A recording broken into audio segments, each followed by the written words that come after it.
Welcome to the Biblical Entrepreneurship. Wrong name. You know, I've been calling this podcast the wrong name throughout the week. Welcome to the Nehemiah Entrepreneurship Community Podcast. I'm your host, Patrice Tsague.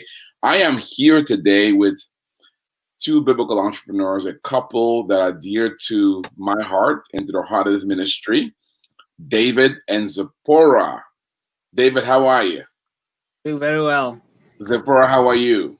Excellent. Thank you. And when I say their name, our Kenyan friends will know that they are Kenyan, and their last name is Kamuiru. Did I say it right this time? I've known you guys forever, and I could never say your name. It's okay. Well, it's Kamuiru, but it's very Kamuiru. Close. You're very good. You're very good. Welcome to the podcast. Thank you. Today we have David and Zipporah in studio to talk about their journey from the wilderness to becoming sponsors. You know, they're David and Zipporah are sponsors of entrepreneurs. They're monthly donors to this ministry, and because of their help, we're able to provide scholarship to entrepreneurs around the world.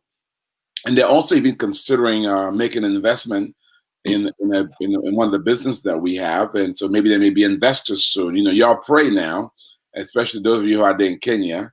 God willing, the Lord move upon their hearts, so they'll write that $1 million check so we can invest in those businesses in Kenya.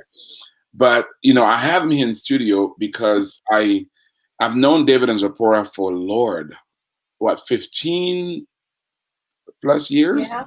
It's been a long time. 2000s, yep. Wow. And Zipporah used to be an avid volunteer. I couldn't pay you back then, Zipporah. Isn't that incredible? Now all the people are here getting paid, but we always got a spot for you, Zipporah. Amen. I met David and Zipporah. We went to the same church, and I think, Zipporah, you were the first one to come to Nehemiah Project, I think, right? And they went through Biblical Entrepreneurship close to 15 years ago in Washington, D.C. Zipporah got hooked, and she became a volunteer. She used to organize Nehemiah Week. The first one, I think. The first one we did in right? Yep. The one that was in DC. And DC, and yep. she was our coordinator. At that time she worked for Georgetown University. George Washington. And at that time, David was a measly driver. David was a measly driver, and you know, an incredible story. David, his heart was to be. Well, I'm not going to tell you, so I want him to say it because David had a heart to become a doctor, and it didn't happen. He got discouraged. And he did what every African do when they can't, for their dream America, to become drivers. Yep. And, except he didn't have a PhD. You know, there are many Africans out there with PhDs driving cabs. And so David, and then until one day, David made a decision to pursue his dreams. And everything changed. I remember that day. And what's amazing about their story is that when they made the decision for that to happen, it was hard. It was tough. I mean, you guys went through health issues, family issues, and just incredible, amazing. And just what a privilege to kind of see you guys go through that journey. There were moments where you guys didn't think you were going to make it. Am I right? Many moments. I'm telling you. And by the grace of God. And then along the way, it was a prayer, you had children. And that's when easier. You even had a health scare at one time. Chemotherapy. Yep. Oh my God! By the grace of the Lord, He saw you guys through. And today, David is a big shot. He brought you home. Zipporah is. Can you believe, Zipporah? You are not a stay-at-home mom. You're working at home mom because you homeschool all your children, and you went as far even to adopt one of your nieces, and that wasn't easy, but by the grace of the Lord is working out today. And you've had to help your parents. I remember you guys are investing. We were supposed to help you out with that, and things changed. We let you go at it by yourselves. Okay. For a couple. but he's been faithful, and you guys didn't lose any money there. And so today I want to talk about David and Zipporah's story. They're both born and raised in Kenya, and what I love about this couple is that they have a strong commitment to not only their family, to the Lord, but also to their home country. I remember Zipporah, she organized the first Nehemiah week outside the United States. I called Zipporah, and David, I want to thank you because you've just been gracious over the years. When you couldn't give any money, you let us use your wife, you know. And she's a willing volunteer. She's a willing volunteer. You know, and so Zipporah, David allowed Zipporah to come to Kenya with us to organize Nehemiah Week. You went ahead and you were there for a couple of weeks, and you organized the event all by yourself. And because of that event that you organized, as a result of that, a young man named Lord, he's gonna. A young man heard me on the radio in Kenya. So Frank did not come to the conference. He was supposed to come, but he got busy at church and work. At that time, he was an executive at a multinational company, and he heard me on the podcast on the radio. And as a result, he made a note about Nehemiah Project. That was during that conference. And then years later, he would enroll in Biblical Entrepreneurship online. And today, that young man is the director of Nehemiah Project Kenya. He's launched the Nairobi E-Community Center, and he runs one of the most successful the most actually right now, internationally successful e-community centers in our network. So David Zipporah, your labor and your investment have not been in vain. Thank you. The other thing to note is that David is an amazing prayer warrior. I used to call him David from, I used to literally, when this guy prays, when he gets before the Lord, I mean, he sounds like King David. He just goes for it. An amazing worshiper. So guys, welcome to the podcast. Thank you. Thank you so much. Well, let's start kind of in the beginning. First of all, David and Zipporah, you were both born in Kenya. Tell them about kind of growing up in Kenya before you came to the U.S., kind of how that experience was like, because people look at you today, they may not realize that you grew up, you were born in Kenya, and that you were like every other Kenyan young person. Let's start there.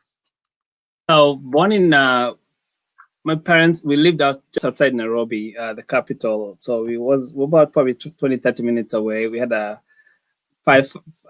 family of 5. We grew up, I'm the oldest, and I have a sister and another 3 brothers.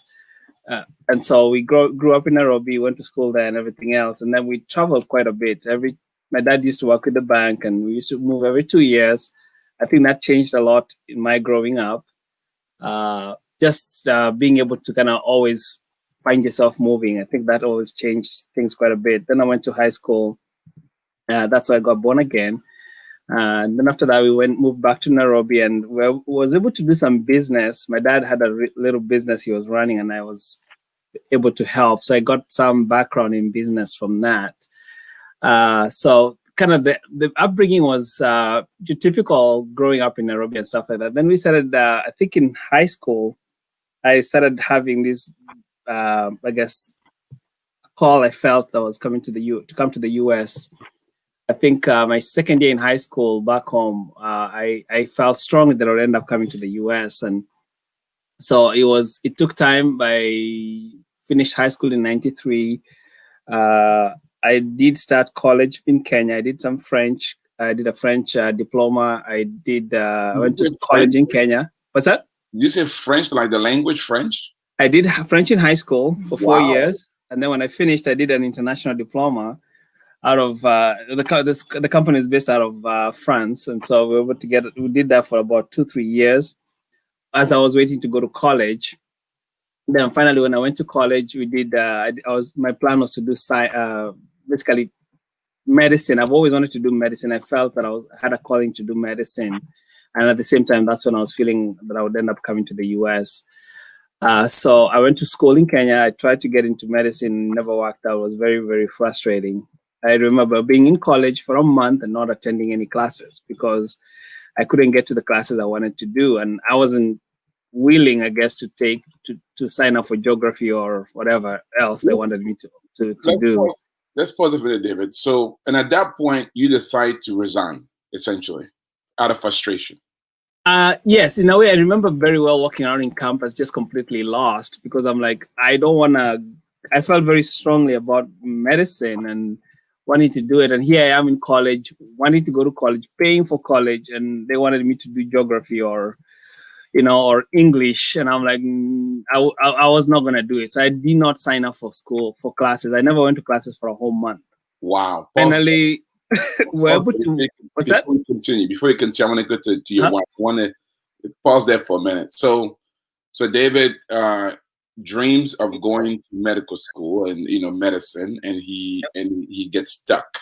And many of us have had that situation before where certain doors didn't open. David, before I go to your wife, did you at all feel at that moment that God had forsaken you? I mean, did you at all kind of blame God for the circumstance? Or how did you process it spiritually? I look back at it and I realize for some reason, when I was in high school, I got born again in high school and I met some of my very good friends that I'm still friends with today. As the process of the birthing of the vision, I think it was very slow and very deliberate, I felt, and God, I guess, in a way, worked in my heart to a point that I was pretty confident that it was going to happen. I always knew that I was going to come to the US, and I knew I was going to do medicine. That's why it's like the reality always befuddled me because I'm like, what's going on? But in my heart, I always believed that I was going to do medicine. So yes, it was very frustrating. I remember sitting in the door, my classmates come in, and I haven't been to class all day. And my roommate comes in, tells me about the lectures and everything else. And I'm like, gee, it would be nice to have a lecture one of these fine days that I would attend.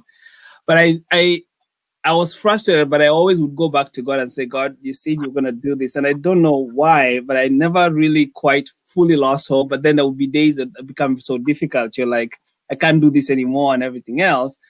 But then at the same time, there was no choice. There was no recourse. You just had to keep holding on. I think throughout, I see that where even when I came here and things didn't go the way they were going, there was always that point you come to, like at your lowest point, and you realize this is not working out. And here I have these dreams and your reality is not really coming together.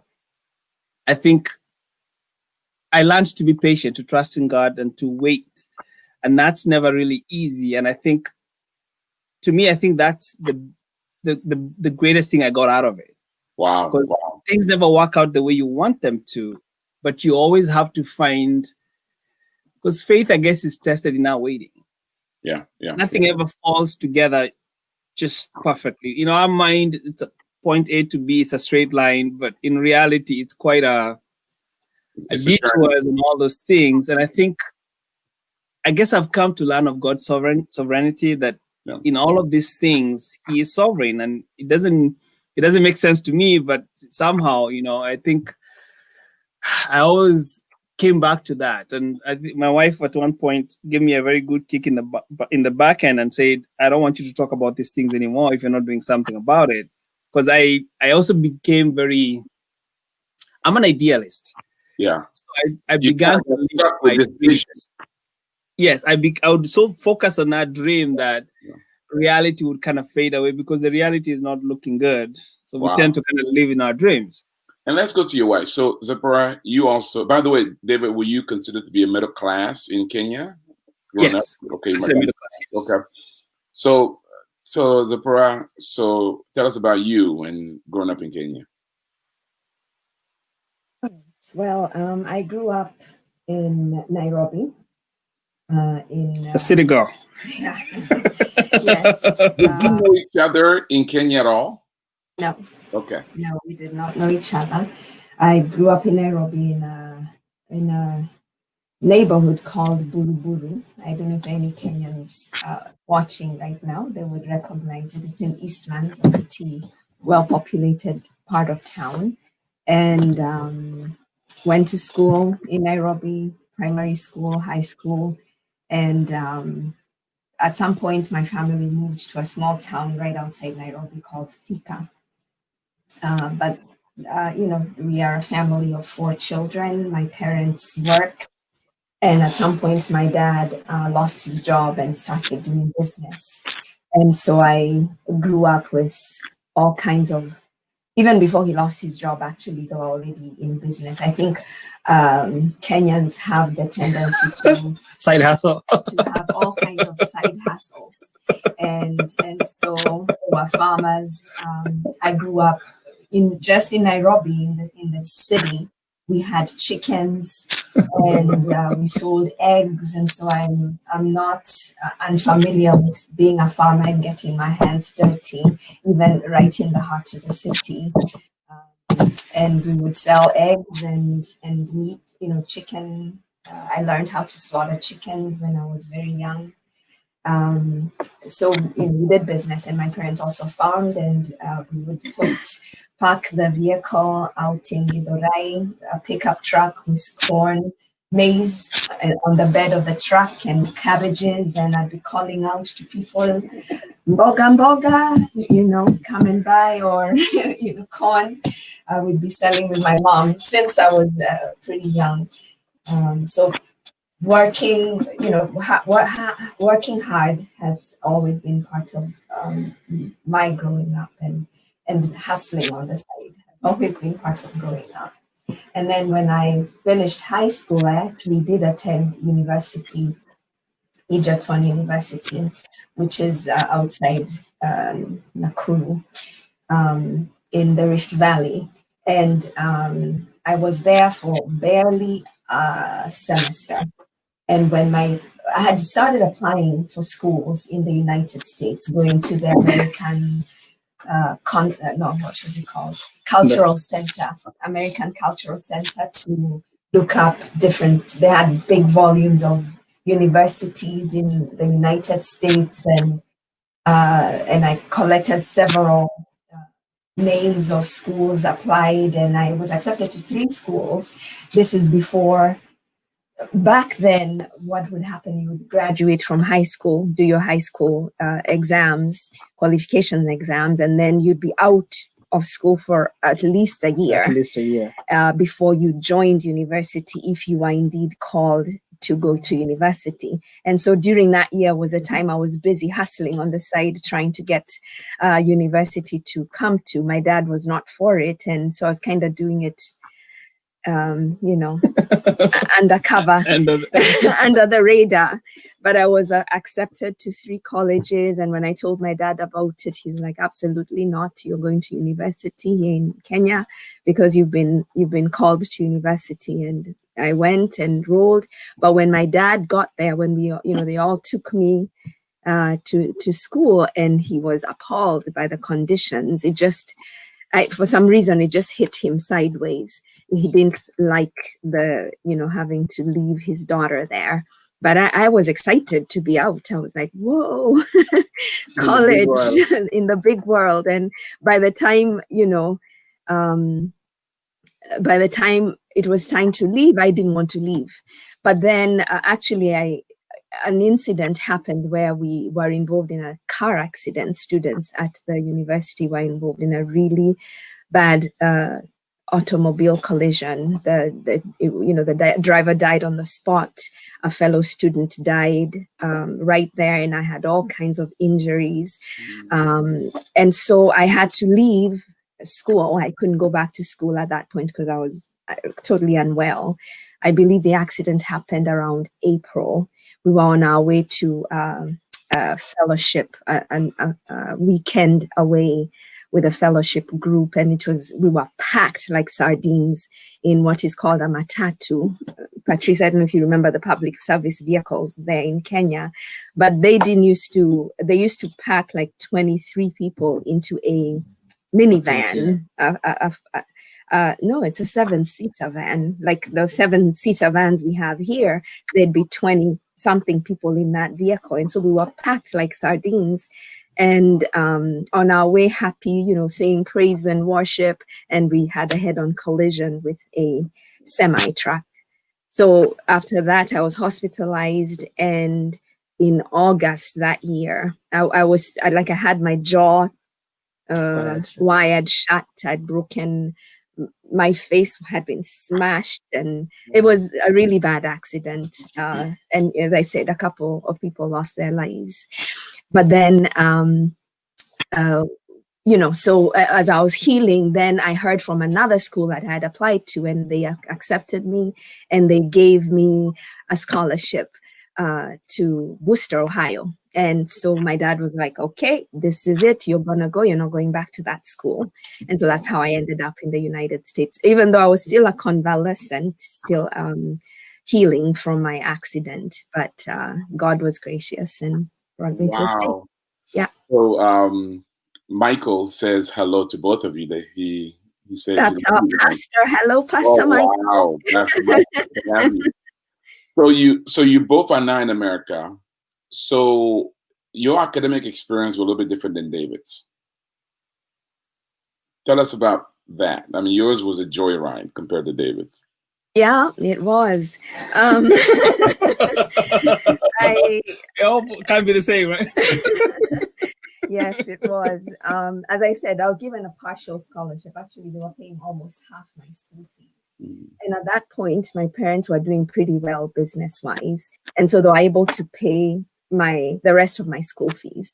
I did work on campus, and so I was able, to buy, a lollipop here and there or something like that. But I didn't want for money during school. And so I had a comfortable, education. I was able to study. When you had a clear major, you weren't frustrated by your major, right? Not at all. Not at all. I studied. My dream had been. Now I know you'll laugh at this, Patrice, but I have always dreamed. I don't know if I still have the dream because my time is going and the gray hairs are coming in. But I'd always wanted to be part of the UN. I hoped to be the permanent secretary of the UN.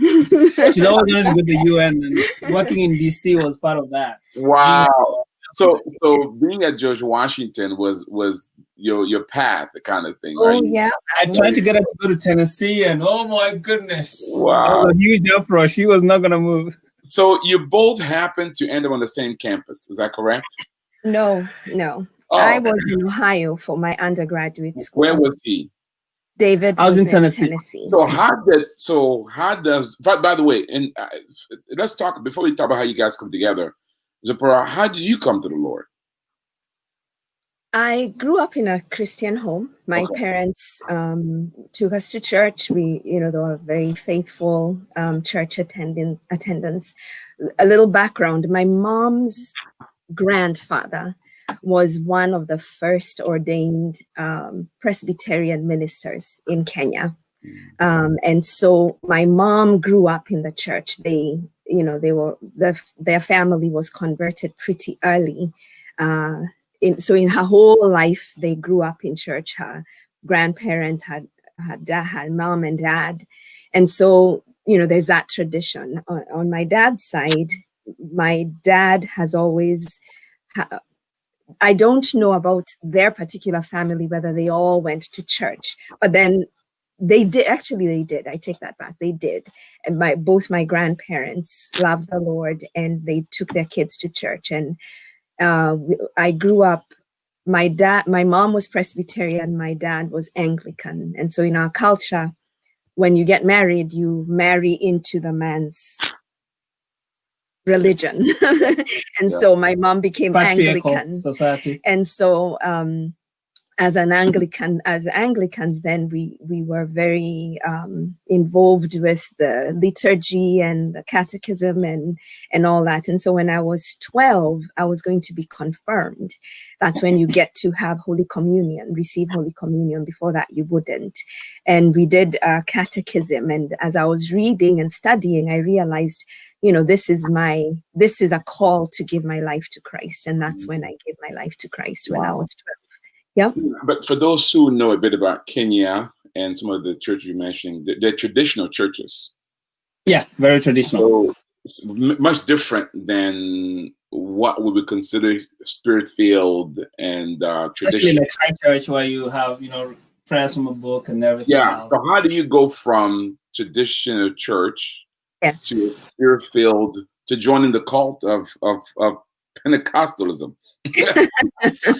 I think part of it, is the older people would go to high church, and then the younger people would tend to go to a younger, more vibrant service. So you'd have a morning service.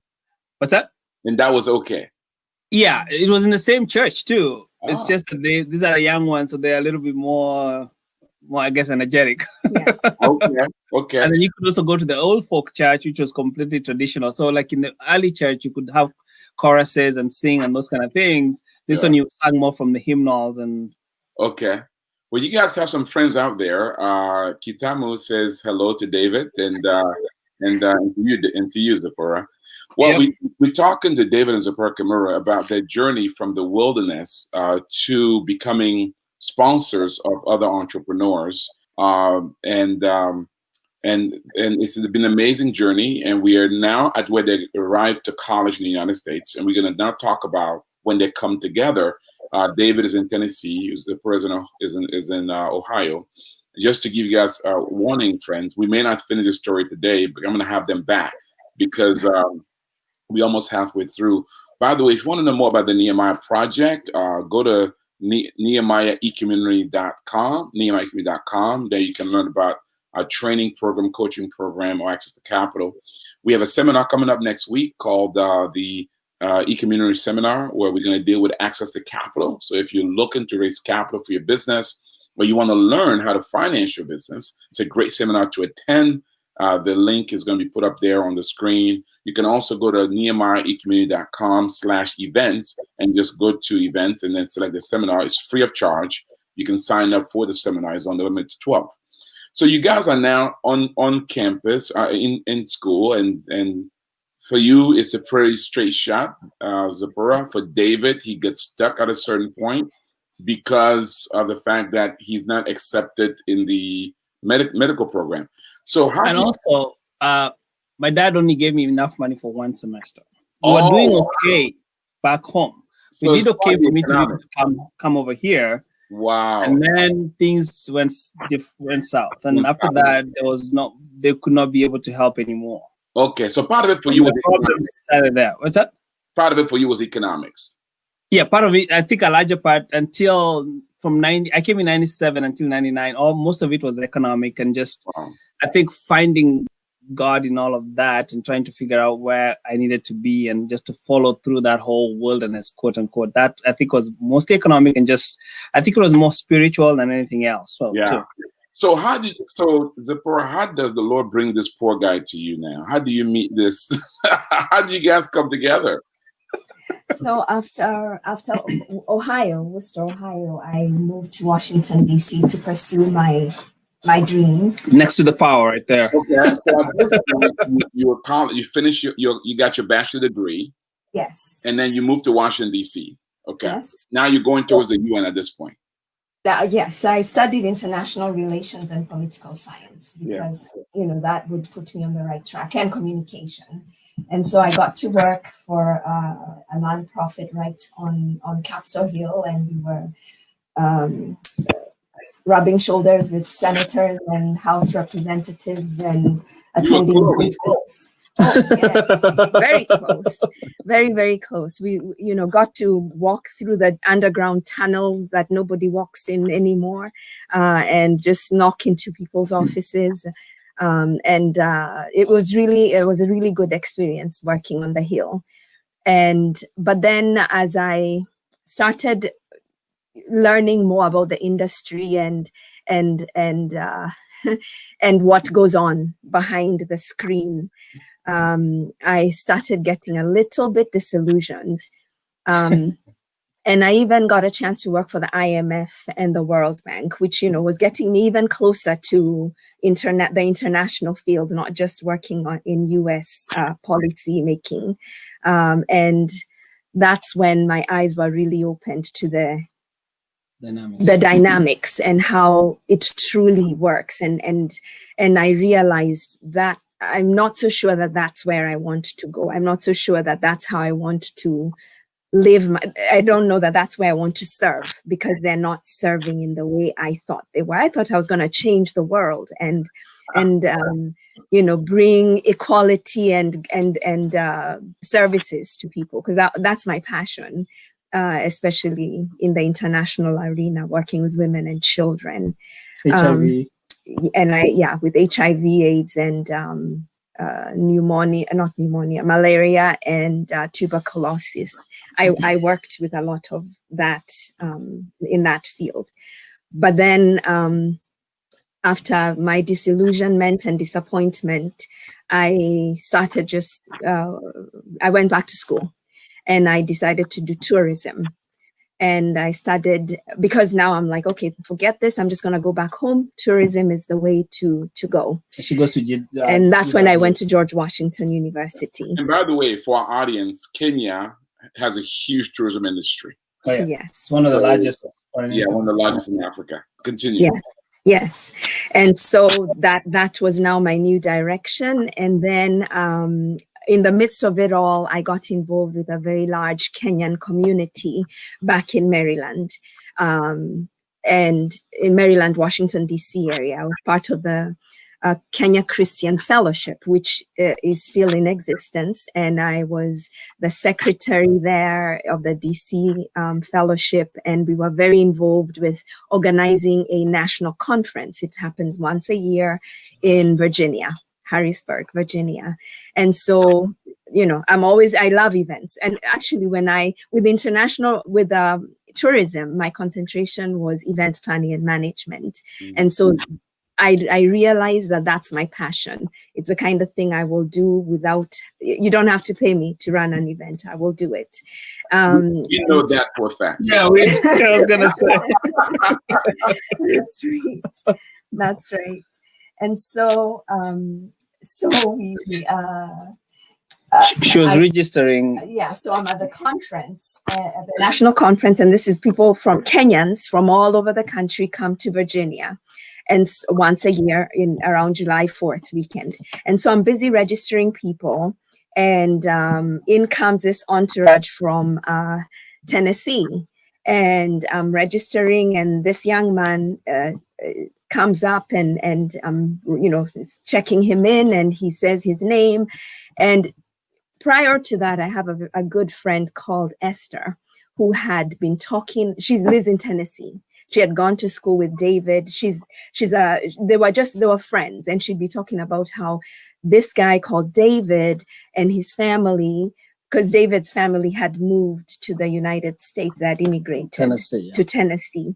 And so she had mentioned David in the talking, and how they had hung out at their house with the parents, and he's got brothers and a sister.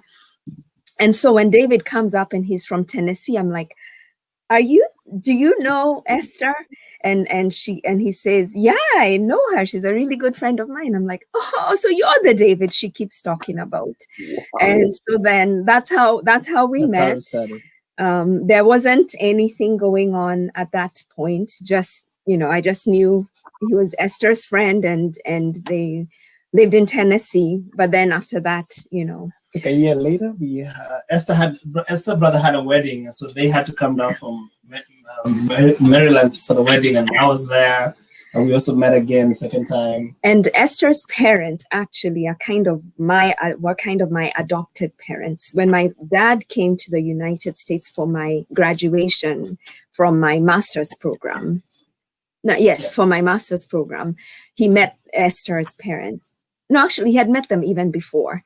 And during our talk, remember I told you my dad is very protective, has always been very protective of me. And so he told me, he took my hand and took, Esther's mom and dad's hand and said, I'm giving you this girl, that you take care of her like you would your own daughter. And he tells me, Zipporah, this is your mom and dad. We are not here. So you make sure you listen to them as you would listen to me. I'm old. I'm in my 20s. Wow. And so I sort of put in their hands and because he's not here, he felt that he needed to do that. And so I was very good friends in fact, I was probably even more good friends with Esther's parents than with Esther herself. Wow. So during this wedding, David is talking about Esther's brother's wedding. I go with mom and dad now to their son's wedding in Tennessee. And who do I meet? Oh, David.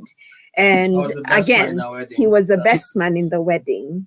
And so then we chit chat that evening, we talk, and I'm like, oh, this is kind of interesting. But then he wasn't available because he had a girlfriend in Kenya. Wow. So I changed my gears in my head. But at that point, you kind of checking him out, but he's not interested, but he's not available. That's correct. Yeah, he's not. By the way, Gloria from Tennessee says hello. Hi, Gloria. Is awesome. When is the next tour boat leaving? Yeah. So David, at this point, do you have any idea that this could be the one, or are you totally focused on this other girl? I'm an idealist. I live in my dream world. So yes, no, I was not. We did talk, and it was actually a couple years later, Esther's wedding was coming up. And so we both knew her and we're both in the line. So before the Esther's wedding happens, probably a couple months before, I end up breaking up in my relationship. Oh, so Zipporah didn't kick her out? So Zipporah wasn't you? No. You know her differently. So Zipporah had nothing to do with it. Okay, just for the record. No, she did not. Okay, she could be wanting to do Zipporah. I was pretty devastated, and I remember going to Oklahoma for a week just to kind of figure out what was going on and stuff like that. So when they came back, it was not long after that we were in Esther's wedding, and then Esther put her and I together. Wow. So Esther had been working on this thing for a while. Not just Esther. The family. The whole family. Esther's mom would be like, there's a young man in Tennessee, and I don't know, don't you see? Are you blind? They had been working it for a while. Wow. So David, so that's kind of where things now became serious after that, the wedding. Serious. So now, David, typically, when we just broke up, we're on the rebound. So the next immediate relationship is the rebound effect. Mm-hmm. So at this point, are you trying to recover, or are you truly in love with this? What was very interesting was when we started dating, we were very matter of fact. We would almost we would sit down and say, "What's going on here? Is there a reason why we should break this up?" And so we would sit down and go through the list, and we're like, "Well, no, not really." So it was very, very matter of fact. I think that sounds like Zipporah. I did ask him because he'd be writing poetry, and I'm like, "Why? Why are you writing poetry?" I am a romantic, so hopeless. Most women would say, "Oh my God, he wrote me poetry." You asking him why he wrote me poetry? What's going on in your mind, Zipporah? I don't want to, as you said, it's a rebound. And we were both very, very honest about that, and we didn't want that to be the case. So we were looking out for it in every way. And so we almost actually a couple of times almost just broke it up, just not because we were fighting or anything like that, just because we thought maybe it's not gonna be. Wow. Until at some point, 6 months later, that's when I think we decided we was getting serious enough that I drove up to DC and we proposed, and she said yes. But I will also say, I at that point in my life, I was I was knocking the door of 30. I wasn't a spring chicken. And so I didn't want to waste time. Yeah. And you don't want to fool around with a young man who doesn't know what he wants. Exactly. So you get married, and David, she won't move to Tennessee because that's not where power is. She would not. I remember we had a big fight about that. And in my mind, we're patriarchal society, right? As she said, when you get married, you move with the guy, you know? Husband. So exactly, and she would not. And I remember that was an issue, right? It was an issue for a little bit, and I remember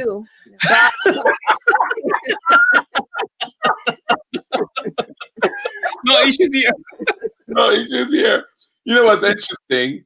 You know, David, you're a strong man because you have a strong-willed wife. You know, she's the oldest in her family, right? Are you the oldest as well? Yes, yeah, both first ones. Yeah, two first children. And so she will not submit. Did you take it to the scripture, to Genesis? So what I had to do for me, I remember struggling with this because I'm like, okay, so what does this mean? Does this mean that we shouldn't really go forth or whatever? And the thing that came to me that settled it for me was, I remember struggling with it and praying about it. And then I remember it's like God told me when Jesus was looking for us and courting us, he didn't ask us to go to him. He came to where we were. Wow. And once we saw his devotion and we saw his sacrifice and we saw his love for us, then we could actually follow him. What a man. Oh my God. Look at that. Now, and I remember we talked about that and I said, you know what? I'll come. Oh my And I went to DC and we stayed in DC. And it's amazing because I think because I went to Maryland and moved, she has never had an issue following wherever we've gone. Wow. And I think we've never had a fight. I mean, even coming to Michigan was really, really tough. And you were taken out of the center of power. Exactly. And also just that social aspect that she really, really loved. I have 2 daughters. Are there any sons like you in your home? I have one is 20, the other one is 16. 14? My son is 14. I'll talk to the 16-year-old. That's incredible. So, I mean, that's a powerful. So, Zipporah, when he's talking about this spiritual processing, I mean, how are you processing it when he's telling you how he's looking at it?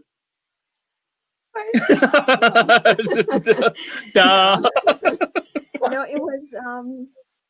I mean, it was pretty significant that he would do that, and I thought I really appreciated and admired that he's taking it from a spiritual point of view, and I felt that that's a really good foundation for us, because it was a really good example, like a real life example to me, how you lay down yourself and how you. You put aside what you want and do this. And I was really blessed by it. I did believe that that's what he would do every single day of our marriage.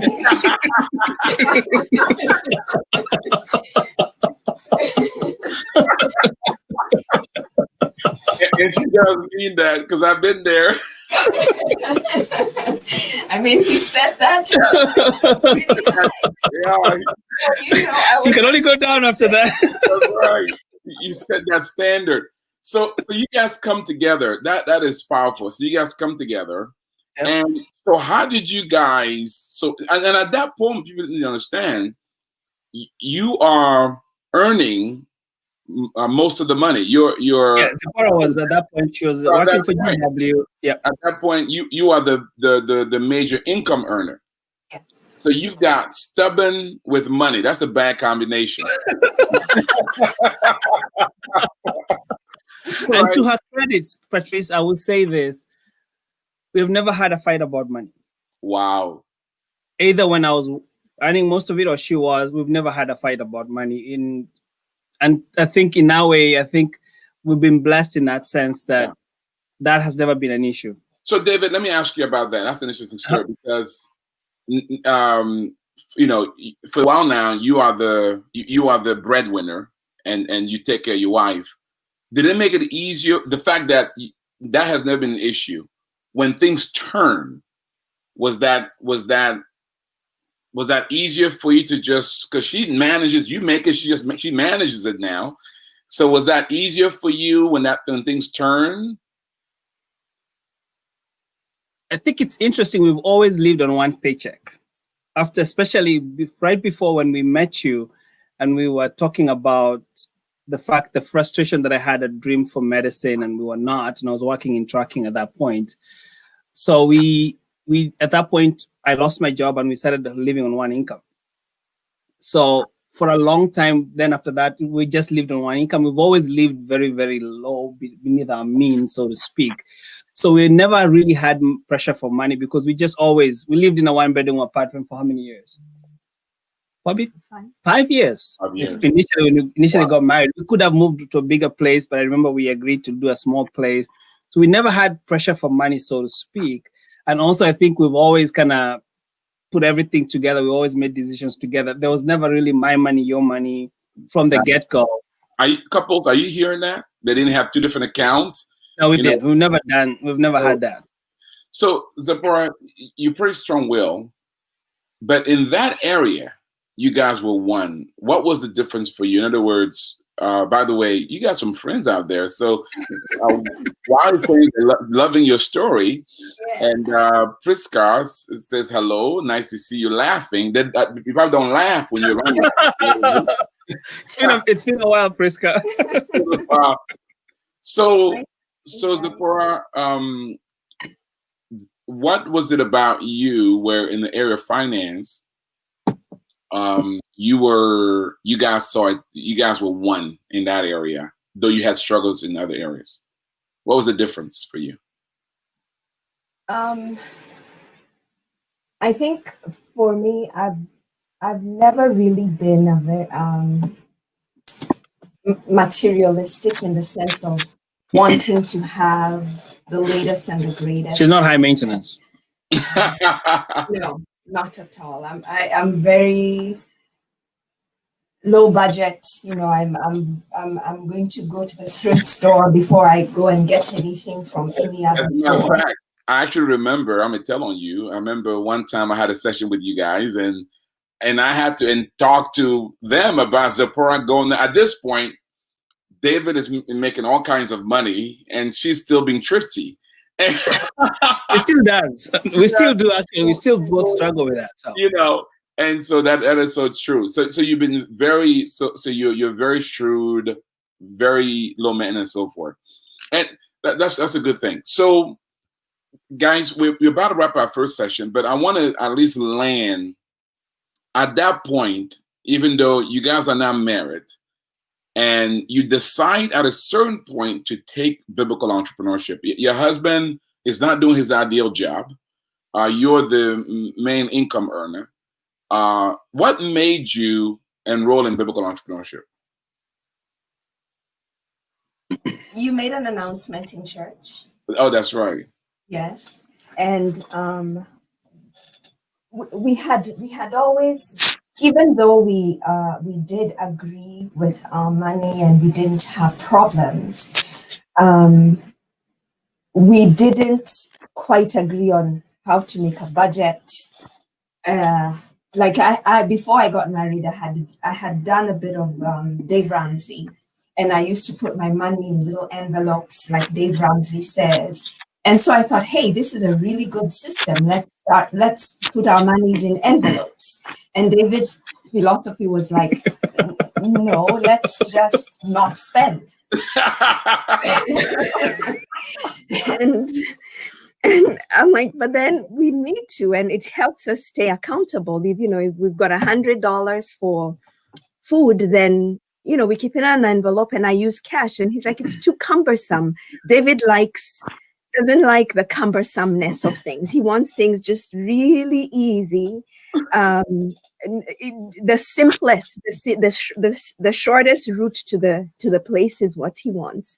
And so we did fight about that. Like, how do we keep ourselves accountable? We are not spending a lot, yes, but like I want a structure. I want structure in place. And he's like, no, as long as we're not spending a lot, we are fine. So it's like David is led by the Spirit. You're pragmatic. Yeah. She was very. I mean, I looked at the envelopes. I'm like, no, no. Yeah, I had an envelope for. And she's very passionate about her envelopes, and I'm like, no. I think it's in that process, and also I think we're looking also at business and those kind of things. So we decided that she came home and she was very excited about doing NPIM Nehemiah at that point, and so we decided to do it. And we. And I think also. Go ahead. So then, I think we were just in that place of transition. We had been married. We weren't even married a year yet. And I think, we were just trying to gel. That was what was going on. We're trying to gel and figure out how do we do this. And when you talked about biblical entrepreneurship, and we had actually been talking about what can we do for business? What are some of the things we can apply? Background at home, we had business, we were involved in business. So what do we do now? How do we employ our gifts? And you talked about, employing your gifts, talents, and gifts, talents, and treasure. To word business. And then what caught me the most was a slogan that Nehemiah Project had, helping people fulfill God's plan for their life through business. And I think we were at that place of what's God's plan for our life. And that was in our first our first 6-7 months of marriage. And that's when we found it. Guys, we're going to have David and Zipporah come back, because we're going to talk about, little did they know, their lives about to go upside down. Correct. Right?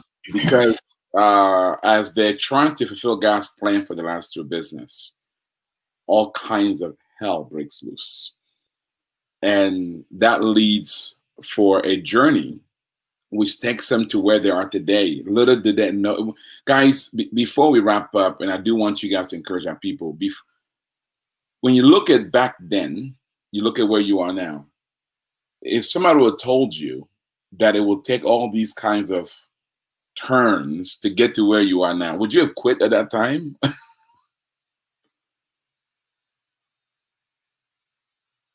I don't think so. Because I think the thing about vision is that it becomes such a knowing thing that you can't walk away from it. It's like you're pregnant, and it's like you got to do something about it. And wow. And even when you try, I mean, you do for a week, and it's like you go and you beat around the bush, and you end up coming back, and you're like, I gotta still do this. And I think it's that struggle of you're stuck, but you can't really move on. I think it's that, to me, I think it's always been like that, where you feel like this is not really working out, but at the same time, I don't have a choice. I have to kind of find my way through it all. What about you, Zipporah? I think also I wouldn't give up the lessons learned in the journey, in the process. It has been a walk that has drawn us closer as husband and wife, and a walk that has drawn me closer to the Lord. And there is nothing that can replace that.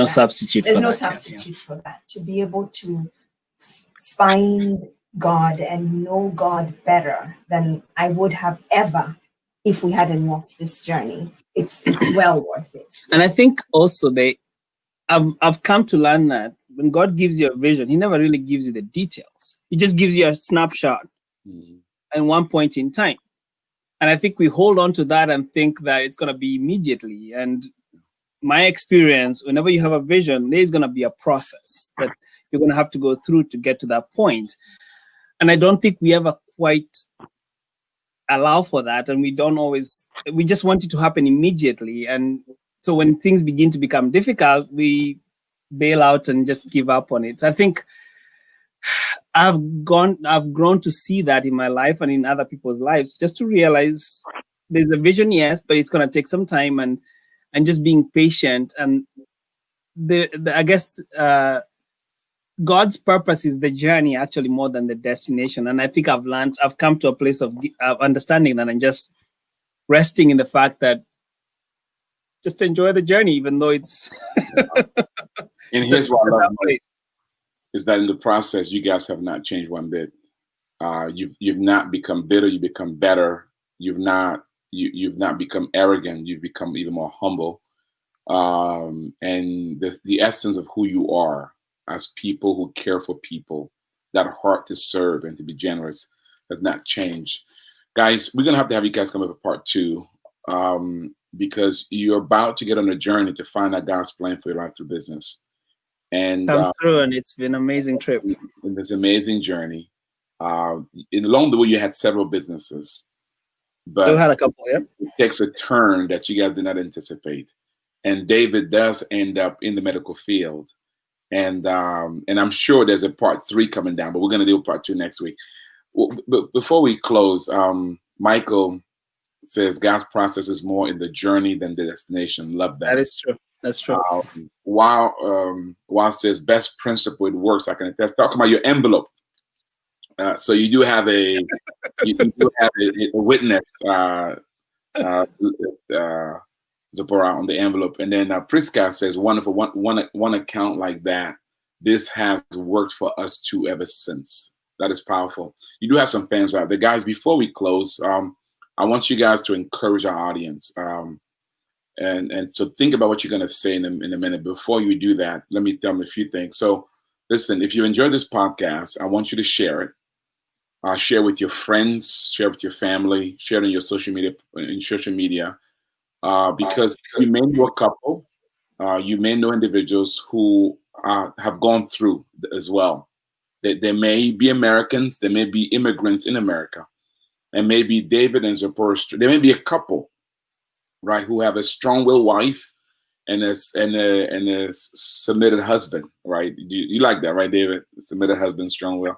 I will speak of Zipporah. And so you may have a couple who have not been able to make it work as David and Zipporah has, and you want them to hear that it's not easy and there's real challenges, but God is able. Maybe you want to share this with them and let them be encouraged by David and Zipporah's story. They may be going through right now a very difficult time and challenges. Maybe David and Zipporah's story may help them to know that they can and God is able. So with that, share it. And if you want to know more about the Nehemiah Project, how we can come alongside you, maybe you have an idea, you have a business, a vision, maybe you are in business, you want to know, how do I do this, God's way? How do I fulfill God's plan for my life? Go to NehemiahCommunity.com. There you'll learn about our training program, Biblical Entrepreneurship, Identity and Destiny, and so forth. You learn about our coaching program, how we can come alongside you, and we have coaches that can help you grow your company from God's perspective. You learn about our Access to Capital program, how we can connect you with investors and bring capital to help you grow your business. And you learn about becoming a member of this community. We have one of the fastest growing entrepreneurship community in the world, with members from Asia, from Africa, from Europe, from Latin America, from North America. You can connect with them and do business together. By the way, when we come back next time, we're going to talk about David as an artist. We're going to talk about his photography. As a matter of fact, team, put up there, please, if you want to know more about David's the pictures, that the photography. Go to his Instagram and check out beautiful pictures that he takes. So again, connect with us. We'd love to serve you, love to connect with you, and love to help you fulfill God's plan for life through business. Guys, there are people listening and watching, and like you, they may be at a spot where there are all kinds of uncertainties. In America right now, we're still waiting on who our next president is going to be. Maybe that's creating anxiety for many people. We've had COVID-19. Maybe that creates some challenge for some people. Maybe there's a couple in Kenya who are believing God like you were for something, and maybe they're anxious. So let's start with you, Zipporah, and then we'll go to you, David. What would have encouragement would you tell them today? I'd say God is in control. It is hard. We are facing some really difficult times, and there are very few answers to all the questions we've got. In fact, there are no answers many times. But I believe with all my heart that God is in control. and we can call to him.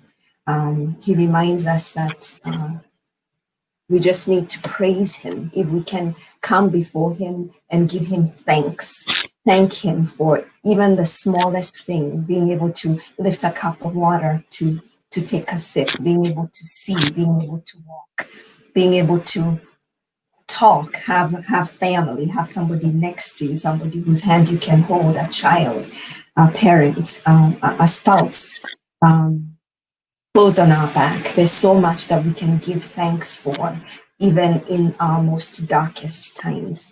And in worshiping him and in giving him thanks, he comes to where we are and he encourages our hearts. Our situations may not change, but God does a great thing in our hearts, because it's how we see with the vision of our hearts that makes a difference. It's not how we see with our eyes. It's our perspective that makes a difference. And if we see it in God's perspective, then he gives us grace to rise above and to be encouraged no matter what we're going through. Wow. Amen. David, what would you say to them? I'll echo the same thing. God is sovereign. I think in anything, looking back at high school as a young boy that I was, and I would have dreams about coming to the US, to have imagined it playing out one way, but to be now looking back and see the process that it's been, I think he's definitely sovereign. And I think we don't see him as sovereign. I think we always think that things should work out better than they are. And when we find that they're not, when you get into trouble, it's like, for us, it's a sign that God is not present, because I guess if he's present, we would not have trouble. I think we have to go beyond that to realize that Jesus said in this life, you'll have trouble. And we have to embrace that. And I think I've found that trouble gets to the heart of who I am and deals with me. And God's purpose is not to get me somewhere, it's to deal with me and my heart. And so he allows me to go through all of these things so that I can be able to actually move my eyes from temporary things. 2 Corinthians says that the things that we see are temporary. The things we do not see are eternal. That we cannot compare the weight of glory of the things that are going to come as opposed to the pain that we're experiencing right now. So it's more like long-term thinking and looking ahead and having faith. The Bible talks about Abraham. He was dead, 100 years old, and God still is saying, you're going to be a father. How do we see beyond that temporary? How do we look at the immediate and see what God is doing? Because he is in control and everything is where it needs to be. And I think as we begin to rest in who he is and in his promise, and it doesn't really matter what the world looks like or what I'm looking at, because it's all temporary. What his will is what takes the day. I was in Lee University. I would go days without eating sometimes. And I remember one time I was so hungry and I was walking around in the campus during lunch because I have no food. And I'm looking at myself and I'm like, I have nobody, and there's nobody who cares. And I remember God in his own way telling me, you're mine and I'll watch over you. And it doesn't mean it comes the way you want it to come. I'm going to take care of you. And finding that rest of just saying, it's okay. It's tough. Yes, it's tough, but he's in control. And he never stops being in control because I don't like what's happening. I think to me, that has been the thing that has blessed me the most in all of this and has given me quiet and peace, because I think we end up kind of taking off from where we should be.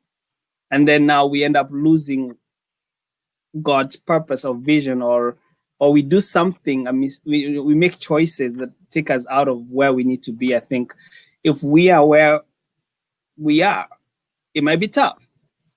We want to get out of it because it's uncomfortable. It's like you're in the fire and we want out. But if we trust God, you're where you are, it's okay. Just stay there. Let God come. And when he's done with you, he will take you where you want to be. And I think it's us, that self in us wanting better and being able to find that rest in God and just being resting. As we rest in him, then he comes and he does his thing, and he does his thing in a way that nobody else can do. I have seen that so many times in my life that I am in a place I can't do anything else. And I just find grace to be able to sit there and wait. And as I've waited, I have seen God come through and do something that where we are right now, we could never have imagined this. And it's not our brilliance or whatever that we are here. It's just God. And he's come through and he's done something that we had hoped for, we had prayed for, we had waited for. And he comes and does it, and there is no sorrow to it. There is no strife with it and all those things that come. And it's just a beautiful thing when he does his thing. And when we try to do it, it's always very, very flawed and very full of strife and everything else. And I think that striving that we have in our heart to try to be somewhere, I think I find that I've come to a place of just rest and just be at home where you are, because that's where God has put you. I remember driving trucks and I was telling somebody I was delivering fridges up and down flights of stairs, and you come home, you're tired, and you're okay. God has you there and for a purpose. And we learn that purpose, we grow. And he comes through and he changes things in due time. So God is in control. What a message. Guys, thank you so much for sharing your story. You've inspired me, and I'm sure many others today. Would you please come back for part 2? We got yes, we will. Story. Well, before we go, we do want to pray for you, those who are listening and watching. May the Lord bless you. May the Lord enable you to steward those talents, those gifts, skills, and treasures, as Zipporah talked about, that are under your care. And may the Lord enable you to steward them in such a way that one day you can hear those wonderful words, well done, good and faithful servant. See, you've been faithful over a few things. Guess what? He'll now make you ruler over much. God bless you. Thanks for watching. Thanks for listening. Guys, thank you so much. Thank you, Patrice. Thanks for having us.